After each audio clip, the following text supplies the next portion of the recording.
E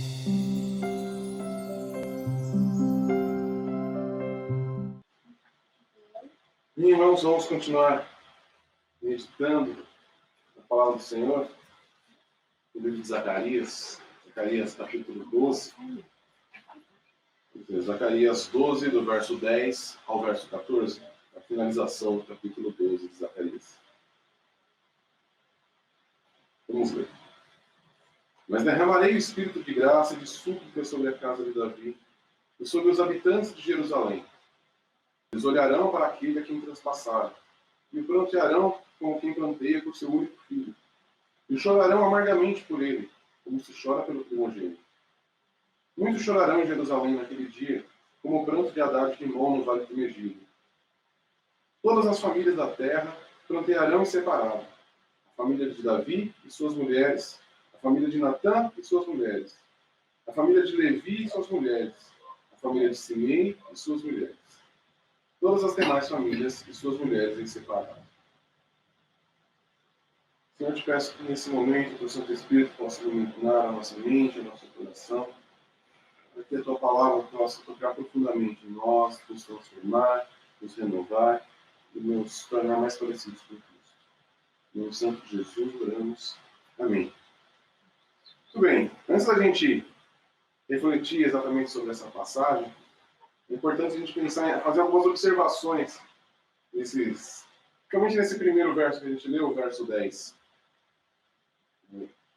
Esse verso 10, em primeiro lugar, é uma profecia muito excepcional acerca de Jesus Cristo, que fala daquele a quem transpassaram.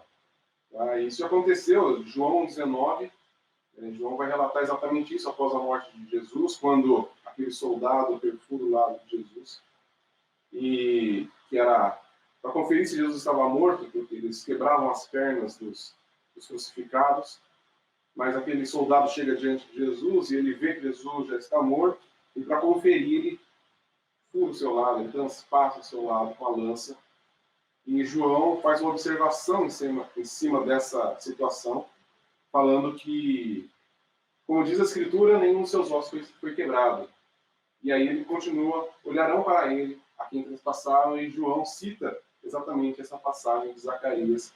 Então a gente vê esse cumprimento aqui na crucificação de Jesus.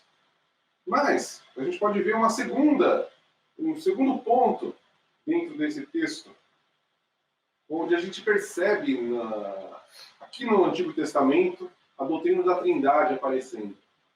Porque é Deus falando e ele põe...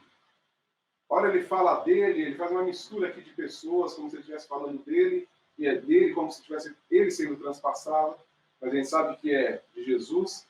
Então a gente já vê aqui um desenvolver da doutrina da Trindade no Antigo Testamento. Tá? Um terceiro ponto seria um complemento mais abrangente dessa passagem, que começou com Cristo sendo transpassado na cruz, e o lamento que se teve por ele. Isso é relatado nos evangelhos também. O choro das mulheres, o choro das pessoas ali, vendo Cristo crucificado. Então, quando o texto fala aqui de chorarão, olhando para aquele a quem transpassaram, a gente vê mais um cumprimento no Novo Testamento. Um outro modo ainda da gente pensar nesse texto, porque fala aqui da casa de Israel, da casa de Davi, e a gente pode entender aqui também como Israel, como uma profecia que tem a ver com Israel étnico. Lá em Romanos 11, no verso 26 especificamente, Paulo vai falar sobre uma conversão futura em grande escala dos judeus. E claro, essa promessa aqui ela se combina perfeitamente quando fala que os judeus chorarão por aquele a quem transpassaram. Então, são 4 pontos iniciais que a gente pode ver em cima desse texto de Zacarias. E mais um, que é importante a gente entender, lá em Apocalipse, o apóstolo João, mais uma vez, lá no capítulo 1, verso 7, ele vai citar exatamente esse verso que ele fala. Olha, ele vem nas nuvens, todos o verão, até mesmo os que o transpassaram com a lança. E todos os povos do mundo chorarão por causa dele. Então, João cita esse texto mais uma vez lá em Apocalipse, então mostrando agora o cumprimento dessa profecia na volta de Jesus Cristo. Então a gente vê que esse texto de Zacarias ele é um texto muito abrangente. muito que se espalha em vários pontos das Escrituras e que a gente pode ter várias perspectivas sobre ele. Mas o que eu quero dividir com os irmãos é uma perspectiva prática desse texto. Porque é o que mais importa para a gente, é como que isso afeta diretamente a nós, como que isso vai falar diretamente ao nosso coração. Então a gente pode pensar que uma maneira de entender o que esse texto está dizendo é que quando o indivíduo se chega a Deus em arrependimento, que é disso que o texto trata. Esse é o significado desse texto para nós. E por causa dos nossos pecados, estamos completamente envolvidos na perfuração de Jesus Cristo na cruz do Calvário. O transpassar de Jesus é culpa nossa. E só existe um verdadeiro arrependimento quando existe uma verdadeira contrição sobre esse fato. Isso é importante a gente ter em mente. Quando a gente começou a estudar o livro de Zacarias, e lá no capítulo 1 vai falar exatamente disso, Zacarias 1 começa trazendo uma mensagem de arrependimento. Voltai-vos para mim e eu me voltarei a vós. É uma mensagem de arrependimento. Convertei-vos os vossos maus caminhos. Então, o livro de Zacarias, ele começa com um chamado ao arrependimento. Deus, ele sempre nos chama ao arrependimento. A gente pode entender isso quando Jesus começa a sua pregação do Evangelho. Lá em Mateus 4, quando Jesus começa a pregar, quando ele inicia seu ministério, qual é a primeira palavra que Jesus lança às pessoas? Arrependei-vos, pois é chegado o reino dos céus. Está próximo o reino dos céus. Então, todo o Evangelho vai se tratar de arrependimento, vai se tratar de voltar-se para Deus. Por isso que essa mensagem de Zacarias era tão importante. Ela é tão importante nos dias de hoje como era naquela época. Porque nós, seres humanos, pecadores, nós necessitamos do arrependimento diante do nosso Deus, que é santo, que é justo. Agora, quando a gente fala em arrependimento, muitas vezes se fala do arrependimento como uma volta para trás. Um 180 graus no seu caminho. Ou uma mudança completa, um desvio do caminho que se trata. Ou seja, uma mudança de direção. De certa forma, isso está correto. O arrependimento vai se tratar exatamente disso. De você perceber que está no caminho errado e você toma outro caminho. Você já deve ter passado por isso na sua vida. Você está dirigindo o seu carro e aí você está indo para um determinado lugar e você fala, errei o caminho. Eu já fiz tantas vezes isso lá na Marginal Tietê e pego o acesso para Bandeirantes quando eu não quero ir para Bandeirantes. E aí você fala, agora eu preciso resolver esse problema e você tem que dar uma volta enorme para conseguir voltar para a Marginal Tietê. Isso, a gente pode falar, foi um arrependimento, ou então quando você pega um caminho, de repente aquele caminho está com muito trânsito e você se arrepende, e você fala, vou mudar o caminho. Só que nesse texto aqui a gente percebe um arrependimento que é um pouco diferente desse arrependimento que a gente tem. Ele fala de uma contrição sincera para os pecados.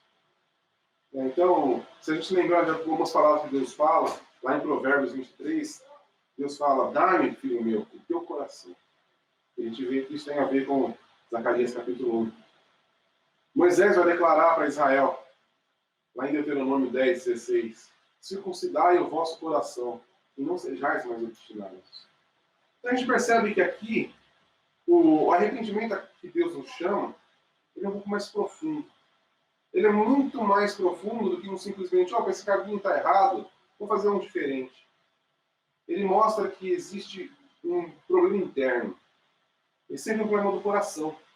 E o coração precisa se arrepender. Não é uma atitude mental, não é uma atitude externa, mas é uma contrição interna e profunda.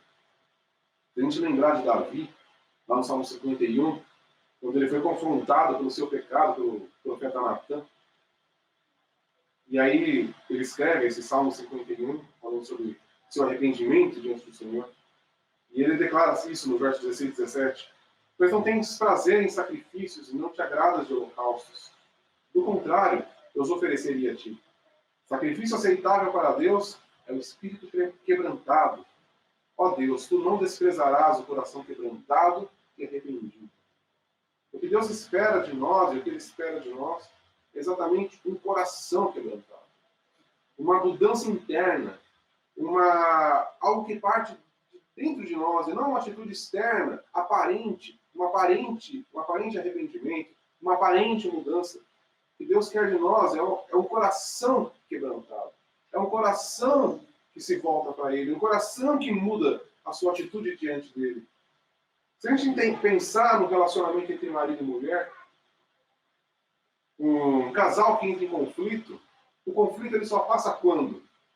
Quando existe um arrependimento. Quando existe um cessar de uma das partes. Uma das partes fala, não, eu vou parar a briga, eu vou declarar que eu estou errado, eu vou ceder. Agora, então a gente vai trazer isso para o nosso relacionamento com Deus. Só que muito diferente do relacionamento entre homem e mulher. No caso de Deus, Deus é sempre perfeito. O erro está sempre do nosso lado. Num casal, o erro pode estar dos dois lados. Cada um erra um pouco. E essa é a grande verdade. Em todos os casais que acontece é que cada um tem a sua parte de culpa no conflito. Mas com Deus, não. Só existe uma parte de culpa, a nossa. Deus é santo, Deus é perfeito, Deus é justo, e nós, pecadores. Agora, muito diferente também, né? Deus tem uma causa justa diante de nós. Só que é muito diferente do que da gente, quando entra numa discussão, que a gente quer ganhar a discussão. Deus é bondoso, misericordioso, gracioso. Ele não quer ganhar uma discussão da gente. Ele quer ganhar o nosso coração. Deus não está interessado em ganhar uma desculpa. Deus não precisa disso. Ele é o Deus soberano sobre todas as coisas. O que Ele quer de nós, o nosso arrependimento, é ganhar o nosso coração. Porque Deus é um Deus pessoal, é um Deus de relacionamento. Ele não quer ter razão. Ele sabe que Ele tem razão. Ele sabe que Ele é justo. Ele é a própria verdade. Mas Ele quer que nós declaremos isso. Ele quer que a gente quebre o nosso coração diante dessa verdade, diante de toda a santidade e justiça dele, e se volte para ele. E a gente pode ver isso na parábola dos dois filhos, lá em Lucas 15. Aquele filho errou. O pai não tinha errado. O filho errou. Mas quando o filho volta para casa, o pai não vai falar, então, tá vendo que eu tinha razão? Você está errado. Em momento algum a gente vê o pai apontando o dedo para o filho, falando que ele estava errado, que ele não tem razão sobre o filho. Mas como aquele rapaz volta realmente com o seu coração contrito, seu coração rasgado ali, e o pai percebe aquilo, e a única coisa que o pai faz é abraçá-lo. É falar, não, você pertence, você é meu filho. O pai não queria ter a razão sobre o filho. Ele queria simplesmente seu filho de volta. E é exatamente isso que Deus quer de nós. Ele não quer ter razão, ele não quer acertar, falando, tá vendo? Eu te falei. Não, o que Deus quer de nós é o nosso coração. Muitas vezes nós, como pais, a gente quer ter razão com os nossos filhos. Mas o que Deus quer de nós não é razão, Ele quer o nosso coração. Ele quer a nossa contrição diante dele, o nosso verdadeiro arrependimento. E, voltando aqui para Zacarias, Zacarias apresenta dois retratos da intensidade da contrição que Deus deseja. Primeiro, aqui no próprio verso 10, ele fala: olharão para aquele a quem transpassarem e prantearão como quem pranteia por seu único filho. Eu não perdi um filho, não sei como é essa dor, mas já ouvi muitos relatos. E dizem que não existe dor mais profunda do que um pai perder o filho, principalmente o único filho. E Deus, ele põe exatamente dessa maneira, como Ele quer que o seu povo se sinta diante do pecado. Pranteando da mesma maneira como quem se perde um filho. Isso é muito significativo, porque quantos de nós já choramos amargamente assim pelos nossos pecados? A gente chora por perder tantas coisas. A gente vê pessoas que choram até quando seu time perde. Choram amargamente, morrem do coração quando seu time perde. Mas quantos de nós choramos amargamente porque nós nos vemos pecadores diante de Deus? E é isso que Deus quer de nós. Ele não quer que a gente simplesmente tenha... Não, eu estou errado mesmo, vou fazer diferente dessa vez. Isso não é arrependimento verdadeiro, não é contrição verdadeira. O que Deus quer de nós é esse coração contrito, que se angustia pelo pecado e quer se voltar para Ele. E ele apresenta mais um paralelo. Muitos chorarão em Jerusalém naquele dia, isso está no verso 11, com o pranto de Haddad em mão no vale de Megido. O que aconteceu? Esse episódio se trata da morte do rei Josias, um dos últimos reis de Israel que eram bons para o povo, que eram fiéis ao Senhor. Então era o último rei de Israel que foi fiel ao Senhor e que conduziu o povo de Israel na palavra do Senhor e conduziu o povo de Israel de maneira correta, de uma maneira não corrupta. E ele fala que você tem que chorar dessa maneira, como um país que vê o seu povo se distanciando de Deus e caindo no caos. É isso que Deus está falando. É um outro tipo de choro. Então nós devemos prantear o nosso pecado como aquele a quem perde o filho, da maneira como um povo de um país que vê seu país entrando na desgraça. É assim que Deus espera que a gente pranteie o nosso pecado. Que a gente encare o nosso pecado. Agora, os versos 12 a 14, eles vão expressar uma universalidade desse lamento entre o povo de Deus. Esse arrependimento que Deus espera não é para alguns da igreja. A gente muitas vezes olha, não, aquele irmão ali precisa se arrepender. Não, isso é para todos. Todos nós somos pecadores. Todos nós precisamos nos arrepender diante de Deus. Todos nós precisamos prantear o nosso pecado diante de Deus. E o texto aqui mostra, ele fala da família de Davi, das suas mulheres, da família de Natã, das suas mulheres, família de Levi. Então aqui mostra a família dos descendentes de Davi, a família real, mostra também da família de Levi, que é da família dos sacerdotes, mostrando aqui, não importa se é da família real, não importa se é da família sacerdotal, não importa quem seja, Deus está chamando a todos para o arrependimento. E ele está falando que todos aqueles que são povo de Deus vão lamentar o seu pecado. Isso é muito significativo. Porque se nós não estamos lamentando o pecado, talvez tenhamos um problema com a inserção nossa no povo de Deus. O povo de Deus lamenta o seu pecado. Aquele que não lamenta o seu pecado, talvez não poderá ser contado entre o povo de Deus. Porque ele fala aqui que todo o povo vai prantear os seus pecados. Vai chorar diante daquele que foi transpassado. Então, genuína contrição é o centro do verdadeiro arrependimento, que conduz a um retorno completo a Deus. E aí a gente pode lembrar do texto de 2 Coríntios 7, do verso 10 a 11. Pois a tristeza segundo a vontade de Deus produz um arrependimento que conduz à salvação, o qual não traz remorso, mas a tristeza no mundo traz a morte. Pois veja que essa tristeza segundo a vontade de Deus produziu em vós. Que dedicação! Mas também que defesa própria, que indignação, que temor, que saudade, que preocupação, que punição. Isso é o que a tristeza segundo Deus traz. Ele traz esse senso de temor, de indignação, de preocupação, de punição pelo nosso pecado. É isso que nós temos que ver diante de Deus. E o texto de Paulo aqui, de 2 Coríntios, fala, é uma tristeza bem diferente do arrependimento do mundo. O do mundo é o remorso. Deus traz, não. Ele traz algo muito interno. Uma contrição sincera, interna do nosso coração. A tristeza, segundo Deus, é um jardim na qual os bons frutos crescem. Principalmente o arrependimento que conduz à salvação. Toda a salvação, ela só é vinda de uma verdadeira contrição. Então, pensando nessa verdadeira contrição, a gente pode pensar, mas como então nós podemos chegar nessa verdadeira contrição? Como eu posso gerar uma verdadeira contrição, uma sincera contrição e arrependimento? Pois é, meus irmãos, não podemos. O texto aqui começa, Deus dizendo, mas derramarei o Espírito de graça, de súplica sobre a casa de Davi. Ou seja, a contrição é uma obra do Espírito Santo. Então, até isso, a gente vê que parte do próprio Deus. E ela resulta numa obra do Espírito Santo no interior do ser humano. Ele não é um resultado de uma mera consciência, não é que a gente chega à conclusão, puxa, eu estava errado. E a gente resolve mudar. Mas também ela não é produzida por um terror, um medo do, puxa, mas e se eu for para o inferno? Então é melhor eu mudar. Não, isso também não é sincera contrição. O lamento genuíno pelo pecado, ele é fruto do Espírito Santo, ele é fruto da graça divina. É fruto do dom da graça do Senhor.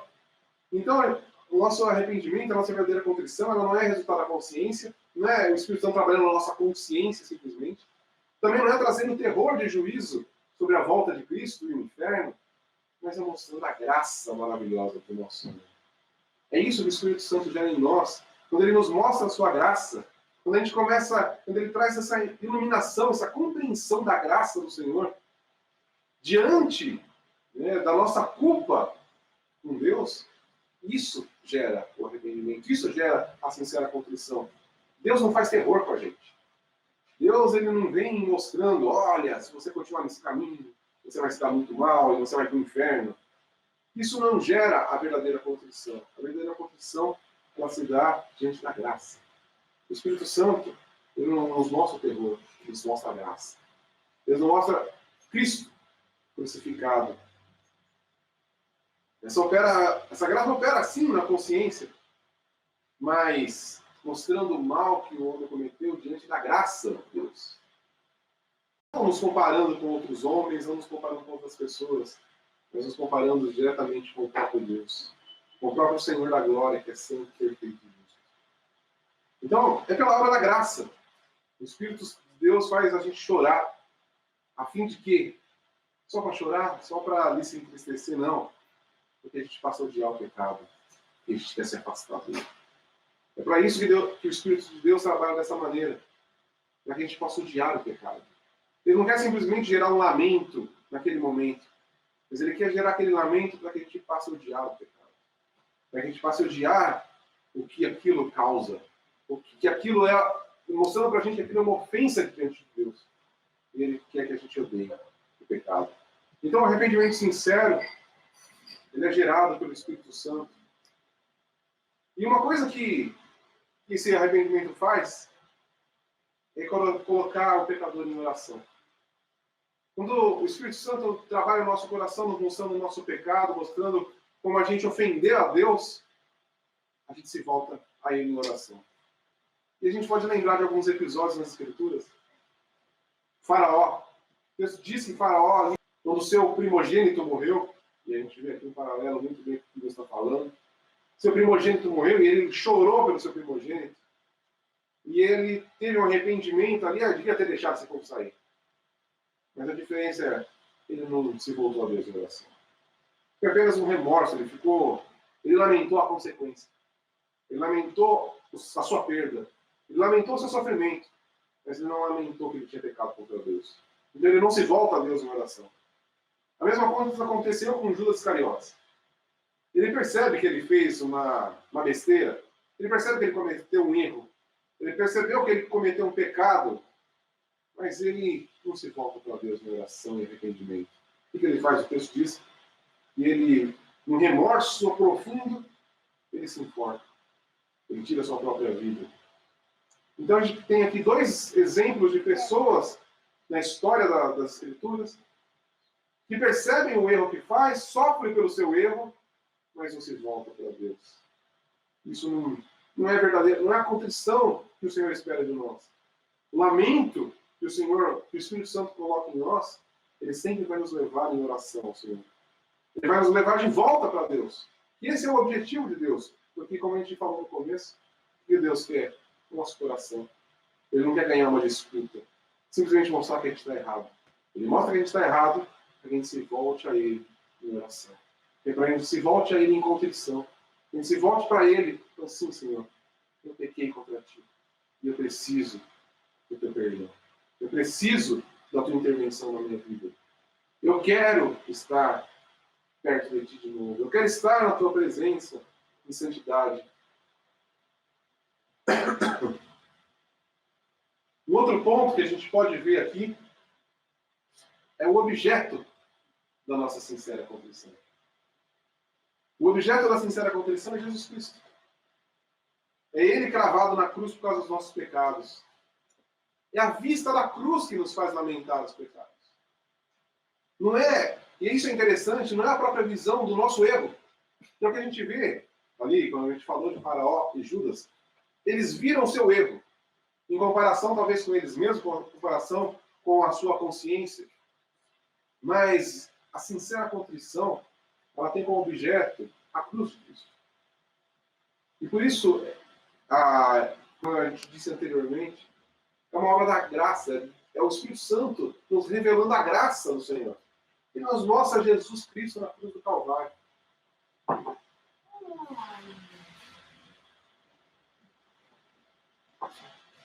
O Espírito Santo nos mostra a cruz do Calvário. Nos mostra Jesus ali crucificado.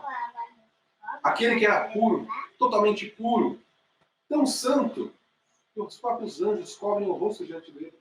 Esse é o que o texto bíblico nos diz. Esse era Jesus cravado ali na cruz, pregado, com seu corpo todo dilacerado, e ao mesmo tempo num modelo de extrema humildade. A gente vê isso em tantos textos bíblicos. O próprio texto de Filipenses, que a gente tem estudado, ele estava ali, se humilhando, obediente até a morte de cruz. Que Jesus suportou naquela cruz, nós merecíamos. Aquilo era o castigo que estava separado para nós, não para ele, não para aquele que é santo, não para aquele que é puro, aquele que nunca pecou. Não, mas o texto de Isaías diz que ele foi transpassado pelas nossas transgressões e foi moído pelas nossas iniquidades. Então, o objeto da nossa contrição é olhar Jesus Cristo naquela cruz. Não é olhar para o nosso erro, propriamente dito, mas olhar para Ele e perceber que Ele, que nunca cometeu pecado, Ele foi transpassado por causa das nossas transgressões. Foi moído por causa das nossas iniquidades. E isso vai gerar a sincera contrição em nós. Meu Deus. A gente lamenta por causa da maravilha e da excelência daquele que foi ferido. É a maravilha, é a beleza do próprio Senhor Jesus. Aquele que é santo, que estava ali, sendo transpassado pelas nossas transgressões. Isso vai gerar sincera contrição.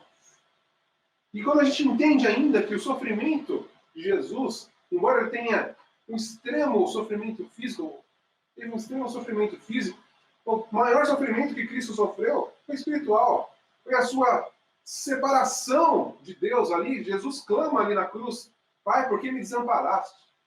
Uma coisa que nós não podemos nem, talvez, entender a profundidade disso.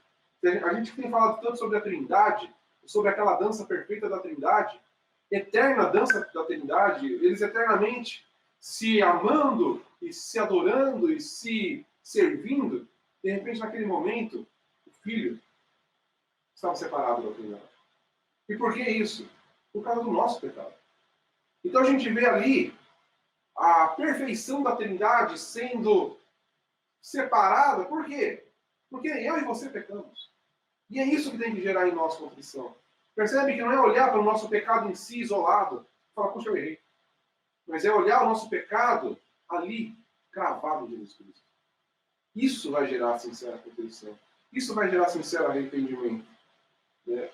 Naquele momento da crucificação, os evangelhos nos relatam: o céu escureceu, o céu foi rasgado por estrondo de um relâmpago, mostrando visivelmente o que a ira de Deus sobre Jesus. E essa ira era destinada a nós, não a Jesus, porque ele era santo, o Filho perfeito de Deus, o primogênito, o unigênito do Pai. Mas não, ele estava ali, recebendo toda aquela ira, por quê? Porque ele e você pecamos. E é isso que o Senhor espera de nós, é isso que o Espírito Santo gera em nós. Ele faz a gente olhar para a cruz de Cristo, ele faz a gente lamentar o nosso pecado diante de Cristo, vendo nossos pecados em Jesus Cristo. É isso que vai fazer a gente lamentar pelo nosso pecado. Vai fazer a gente se arrepender e vai fazer a gente odiar o pecado. A gente odiar aquele nosso pecado. Porque a gente vai ver ele em Cristo. Ele machucando Cristo. Ele perfurando Jesus Cristo. Isso vai fazer a gente vai entender a gravidade do nosso pecado. Eu separei um poema aqui de um homem chamado Octavius Winslow. E ele fez um poema falando exatamente disso. Olha o que ele escreve: meus pecados, meus detestáveis, cruéis pecados, foram seus principais atormentadores. Cada um dos meus erros se tornou um cravo, e a incredulidade a lança. Foi tu que colocaste a vingança sobre a sua inocente cabeça. Quebranta, quebranta meu coração. Ó rompidos os meus olhos, e que se derramem as minhas tristezas. Essa é a oração de alguém que percebeu ali, que olhou para a cruz e viu o que o pecado fez ali na cruz do Calvário. E é isso que nós precisamos, é ter esse tipo de sentimento que esse homem escreveu aqui nessas palavras. Tem que entender que cada um dos meus pecados se torna um cravo, que a minha incredulidade é a lança que transpassou Jesus. A gente vê isso, aquele romano, ele não cria que ali está o Rei da Glória. Por isso ele enfia tão displicentemente aquela lança no lado de Jesus para verificar se ele está morto. E a nossa incredulidade é como aquela lança. Os nossos pecados são os cravos que foram pregados nas mãos de Cristo e nos pés dele. É os espinhos que perfuraram a cabeça dele. Esses são os nossos pecados. Quando a gente tem essa percepção, a gente vai entender o pecado de uma forma completamente diferente. A gente não vai entender como um equívoco que a gente cometeu. Ah, um errinho. Ah, não devia ter feito isso. Não, a gente vai perceber, olha o que eu fiz. Isso que eu fiz é o que gravou em Jesus Cristo lá na cruz do Calvário. Todo aquele sangue escorrendo de Cristo na cruz do Calvário, como a gente vê em imagens e filmes, que demonstram em como foi, mais ou menos, a gente tem uma certa noção do que foi o sacrifício de Jesus na cruz, tem que entender, aquilo foi meu pecado. Cada vez que eu peco diante do Senhor, eu tenho que lembrar, eu tenho que ver o meu pecado na perspectiva da cruz. Olha o que o meu pecado faz. Olha o tamanho da minha ofensa a Deus. Aquele que é perfeito, aquele que é santo, aquele que nunca pecou.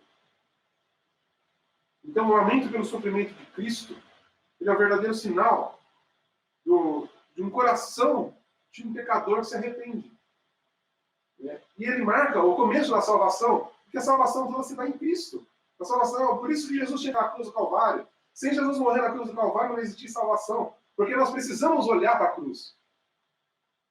Jesus podia simplesmente ter falado do nosso pecado, dando uma grande lição de moral. Isso não ia servir. Nós precisamos o quê? Olhar para a cruz. Nós precisamos, Jesus sabia que ele tinha que ser levantado ali. Por isso nós precisamos olhar para ele em fé. E esse é o quarto aspecto que a gente pode pensar em cima desse texto. A fé salvadora se vem por meio de Jesus Cristo. E ó, mais uma vez o texto diz, derramarei o Espírito de graça, de súplica, e olharão para aquele a quem traspassaram, e plantearão, como quem planteia o seu único filho, olharão para ele. Então nós precisamos realmente olhar para Jesus.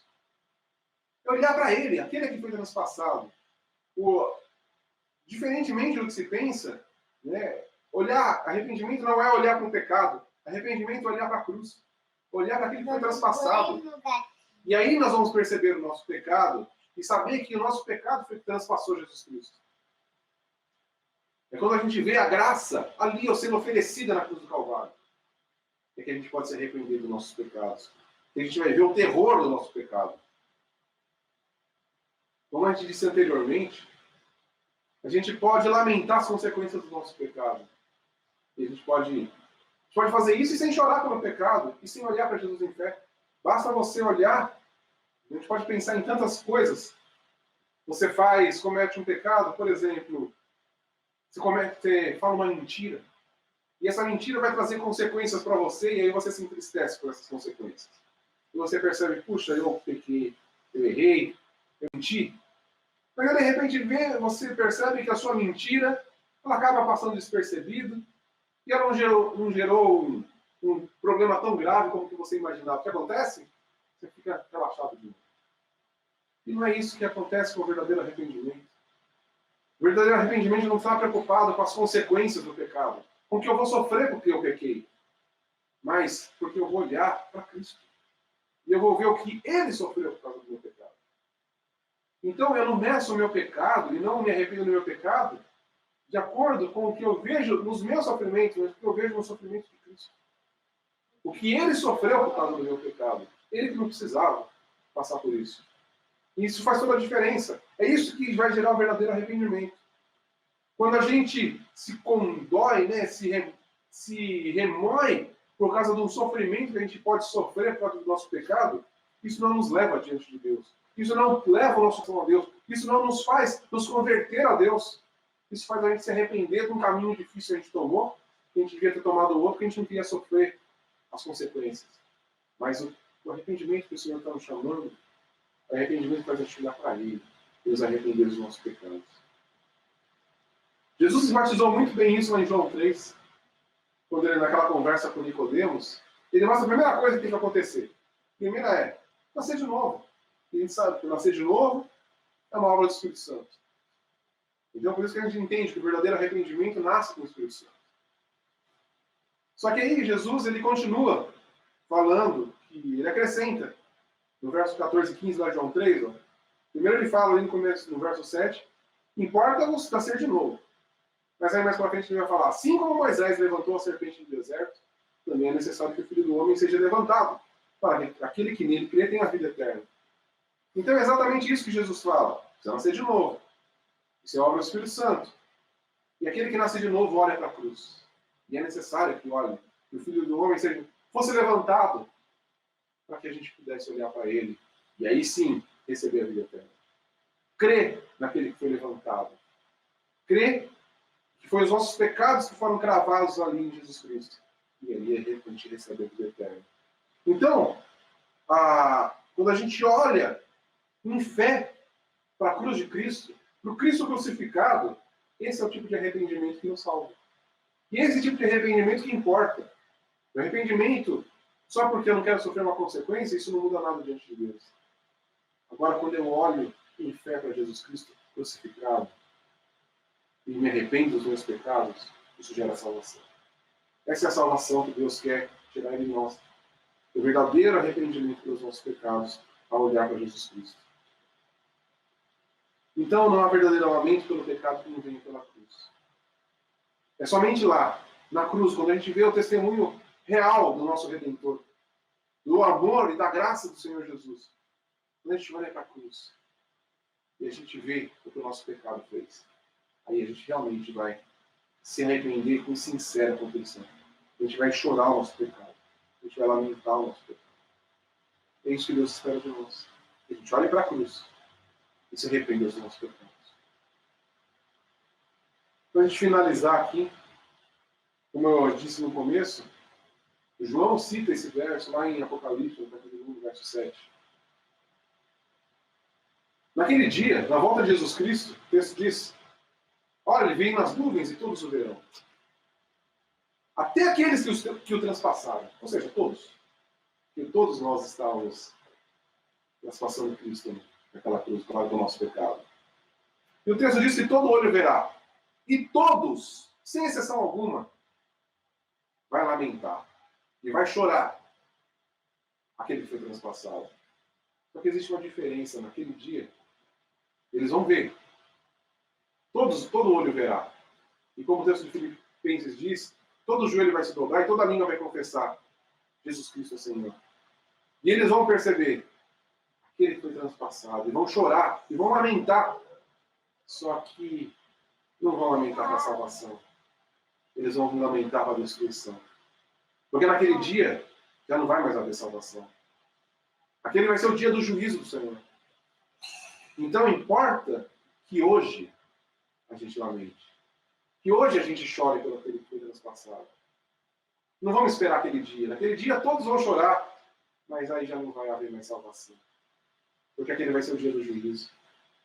Vai ser o dia que o Senhor estará voltando a buscar aqueles que já lamentaram, que já se arrependeram, que já se voltaram para Ele em fé, que olharam para a cruz e entenderam a graça, e se arrependeram dos seus pecados, e se converteram dos seus maus caminhos, e ofereceram seu coração a Deus. É aqueles que Cristo vem buscar. Então hoje, Jesus, em graça, Ele nos chama a olhar para Ele. A lamentar pelos nossos pecados que Ele suportou naquela cruz. E encontrar a salvação hoje. Então nós, que somos chamados povos de Deus, somos a igreja do Senhor Jesus Cristo, nós diariamente precisamos lamentar os nossos pecados. Olhar para Cristo, para a cruz de Cristo, e em fé nos arrepender dos nossos pecados e receber o perdão dos nossos pecados e receber a salvação do Senhor. Agora, se você que está me ouvindo nessa manhã e nunca pranteou seus pecados, Jesus está chamando você para prantear seus pecados. Está falando, esse é o chamado para hoje. Olha para a cruz. Olha em Cristo. Olha para a cruz com fé. E se arrependa dos seus pecados e receba a salvação, crendo no Senhor Jesus Cristo. Então esse é um chamado para todos. É um chamado para aquele que já ouviu o Evangelho há tantos anos.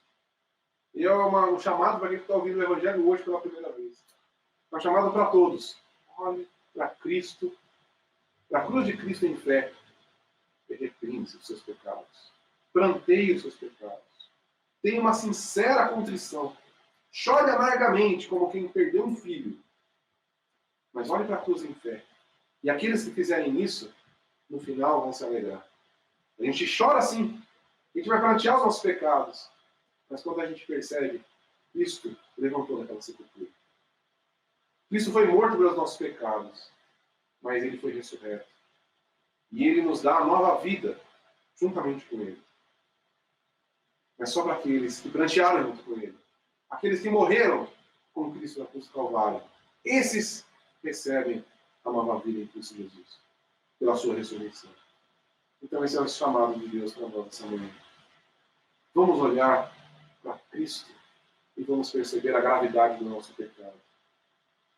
Eu creio que esse é um momento propício, isso que nós temos vivido no mundo, nesse período. É um momento de todas as pessoas se voltarem para Deus em arrependimento pelo seu pecado. Nós percebemos o quão fracos nós somos, o quão frágeis nós somos, mas nós olhamos para Ele, nós vemos que Ele é o Deus Todo-Poderoso e Soberano. E é o momento de nós, Igreja do Senhor, lamentarmos o nosso pecado. Olha como temos vivido. Olha como displicentemente nós temos vivido diante dele. Olha como nós temos deixado de dar valor ao culto ao Senhor, à adoração ao Senhor, à palavra do Senhor. Nós temos buscado viver tanto para os nossos próprios interesses, tanto para os nossos próprios objetivos, que nós temos pecado contra o Senhor. Nós temos vivido pecando e considerando o nosso pecado como uma coisa normal. Como algo que não tem tanta importância assim, que não é um pecado tão grave. Mas quando a gente olha para a cruz de Cristo, a gente vai perceber que o nosso pecado é muito grave. E nós vamos lamentar. Então, esse é o convite que a palavra do Senhor nos faz. Que essa profecia de Zacarias aqui nos faz. Vamos chorar o nosso pecado. Vamos voltar a Deus em arrependimento, em verdadeira confissão. E nos converter dos nossos maus caminhos. Voltar a Cristo em fé. Olhar para a cruz de Cristo em fé. E receber a salvação. Amém? Bom.